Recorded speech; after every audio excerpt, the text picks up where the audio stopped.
Imagine this, मैं रवि, एक middle class family का अकेला बेटा। मेरे फादर एक स्कूल टीचर थे, मेरी मदर होम मेकर थी। लाइफ सिंपल थी, पीसफुल थी, जब तक मेरे फादर की रोड एक्सीडेंट में डेथ नहीं हो गई। मैं बस 10 साल का था। उस दिन हमारे घर में डार्कनेस आ गई। मेरी मदर ने घर चलाने के लिए सोविंग शुरू कर दी और मैं अपनी स्टडीज से चिपका रहा, यह जानते हुए कि मैं ही उनका सब कुछ बचा था। सडनली लाइफ सिर्फ मेरे बारे में नहीं थी, मेरे कंधों पर उनके ड्रीम्स भी थे। मैं स्टडीज में अच्छा था, हमेशा टॉपर्स में से था। मैंने खुद से एक साइलेंट प्रॉमिस किया, मैं एक दिन ऑफिसर बनूंगा, अपनी मदर को ऐसी लाइफ दूंगा जहां उन्हें फिर कभी रोना न पड़े। स्कूल खत्म हुआ, किसी तरह मैंने कॉलेज मैनेज किया और फिर रियल टेस्ट आया, सिविल सर्विसेज एग्जाम। हर सुबह 4 बजे मैं उठ जाता था।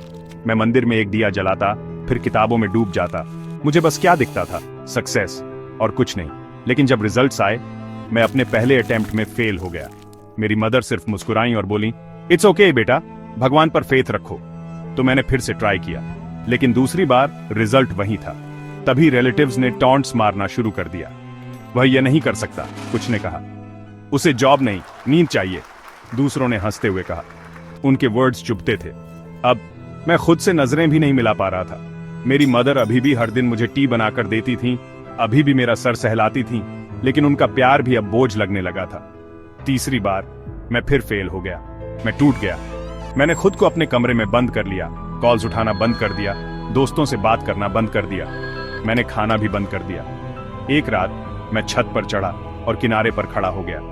मैंने खुद से फुसफुसाया, मैं अब यह नहीं कर सकता, शायद सब कुछ खत्म करने का समय आ गया है। अचानक एक आवाज आई, मेरी मदर की, शांत स्थिर, रुक जाओ बेटा।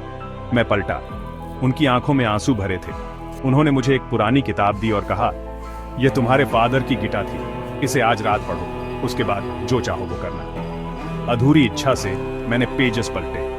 पहले पेज पर मेरे फादर ने लिखा था, जब कोई व्यक्ति अटैचमेंट में फंस जाता है तो वह अपना ड्यूटी भूल जाता है। मेरी नजर एक और लाइन पर पड़ी, हे अर्जुन, अपना ड्यूटी करो, रिजल्ट्स की चिंता मत करो। मैं जम गया। पहली बार मुझे लगा कि वे वर्ड्स मेरे लिए लिखे गए थे। जैसे जैसे मैं पढ़ता गया, हर लाइन मेरे बाउंस पर बाम जैसी लगी। आत्मा न कभी पैदा होती है और न कभी मरती है। जो तुमने खोया है वह शायद कभी तुम्हारा था ही नहीं, और जो तुम्हारा है वह कभी तुमसे छीना नहीं जाएगा। मैंने पूरी रात पढ़ा। पहली बार मुझे अंदर एक अजीब सी शांति महसूस हुई। मुझे एहसास हुआ कि मैं सिर्फ सक्सेस के पीछे भाग रहा था, लेकिन लाइफ तो अपना ड्यूटी करने के बारे में थी। बाकी सब, आउटकम्स, फेलियर्स, यहां तक कि पेन, भगवान का था। अगली सुबह मैंने अपनी मदर के पैर छुए और मुस्कुराया।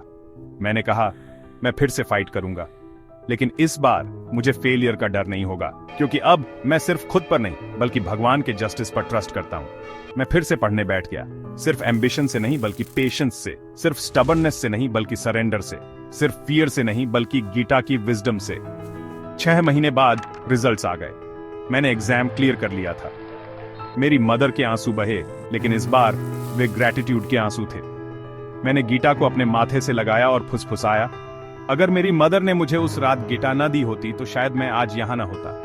गीता ने सिर्फ मेरी लाइफ नहीं बचाई, इसने मेरे सोचने का तरीका बदल दिया। अब मैं अपना काम करता हूं और बाकी सब भगवान पर छोड़ देता हूं। जो कोई भी सुन रहा है, जब लाइफ बहुत भारी लगे, याद रखो, अपना ड्यूटी करो, रिजल्ट्स की चिंता मत करो। जर्नी डेस्टिनेशन से ज्यादा मैटर करती है। सुनने के लिए थैंक यू।